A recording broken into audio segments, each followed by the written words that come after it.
माझं कॉलेजचं शिक्षण पूर्ण झालं होतं. मी दिसायला खूपच किरकोळ आणि बारीक होतो.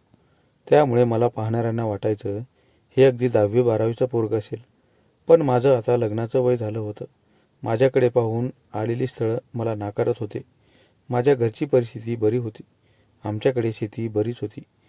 यामुळे आईबाबांना वाटायचं, आपल्या पोराचं लवकरात लवकर लग्न व्हावं. कारण घरात मी एकुलता एक होतो. माझ्या बहिणीचं एका वर्षापूर्वीच लग्न झालं होतं. मी दिसायला किरकोळ असलो तरी शेतातील बरीच कामे मी करायचो. कारण आईबाबांना मदत करण्यासाठी दुसरं कोणीही नव्हतं. मी थोडा मोठा आणि जाड व्हावा म्हणून माझ्या बाबांनी दुधासाठी एक म्हैस आणली होती. त्या म्हशीचं दूध बाबा मला 2 वेळेला द्यायचे. एवढं दूध घेऊनही बाबांनी अजून माझ्यासाठी काजू बदाम आणि पिस्तेसुद्धा आणले होते. एवढा खुराक खाऊनही माझी तब्येत काही सुधारतच नव्हती. यामुळे माझ्या घरचे थोडे नाराज झाले होते. निदान लग्न होईपर्यंत तरी मी थोडा मोठा दिसावा म्हणून माझ्या घरचे सर्व उपाय करत होते. मी वयाने मोठा होतो आणि शरीराने लहान. यामुळे लोकही मला लहान मुलाप्रमाणेच समजत होते. या गोष्टीची कधीकधी मला खूप चीड येत असे. पण माझ्या वागण्यातून ती मी कधी व्यक्त करत नव्हतो. कॉलेजमध्ये असताना एखाद्या मुलीकडे पाहिलं गेलं की त्या देखील मला इग्नोर करायच्या. यामुळे प्रेम करण्याची भावना असतानाही मला ती दाबून टाकावी लागायची. आता मी लग्नाचा विषय डोक्यातून काढून टाकला होता. कारण खूप ठिकाणी प्रयत्न करूनही मला कोणी मुलगी देतच नव्हतं. पण मला माझ्या बाबांनी सांगितलं होतं, विकास, जीवनामध्ये तू हार मानू नकोस. तुला नक्की एखादी मुलगी बायको म्हणून मिळेल. त्यामुळे तू खचून तर जाऊच नकोस. मी आणखी 100 ठिकाणी तुझ्यासाठी मुलगी पाहील. फक्त तू जीवनात हार मानू नकोस. बाबांच्या अशा बोलण्याने मला आशा लागली होती की ते माझ्यासाठी नक्कीच मुलगी शोधतील. काही दिवसापासून मी शेतात जाणं बंद केलं होतं. यामुळे मी घरीच थांबत असे. आमचं घर खूप मोठं होतं. शेतातील उत्पन्न वाढावं म्हणून आईबाबा एकही दिवस घरी राहत नव्हते. एकदा आमच्या घरी बाहेरच्या जिल्ह्यातून एक जोडपं राहण्यासाठी आलं होतं. त्या बाईचा नवरा गावातील बँकेत प्रमोशननी मॅनेजरपदी रुजू झाला होता.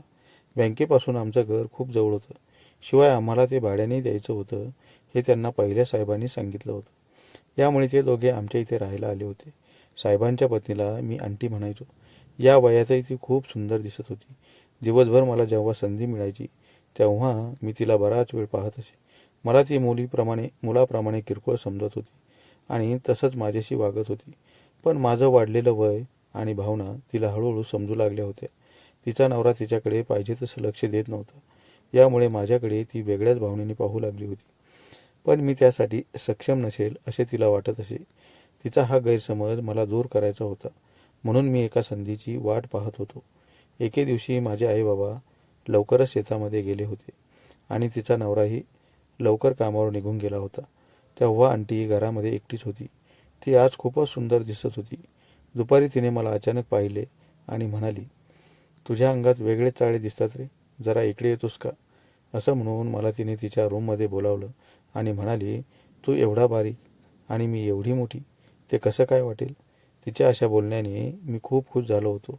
ज्या संधीची वाट पाहत होतो तो प्रसंग आता जवळ आला होता. थोड्या वेळाने तिने दरवाजा बंद केला आणि मला सोफ्यावर बसवले. माझा पहिलाच प्रसंग होता, पण इच्छा खूप होती. यामुळे माझ्याकडून बरंच काही घडत होतं. सगळं झाल्यावर मला लहान समजून आंटीने खूप मोठी चूक केली होती.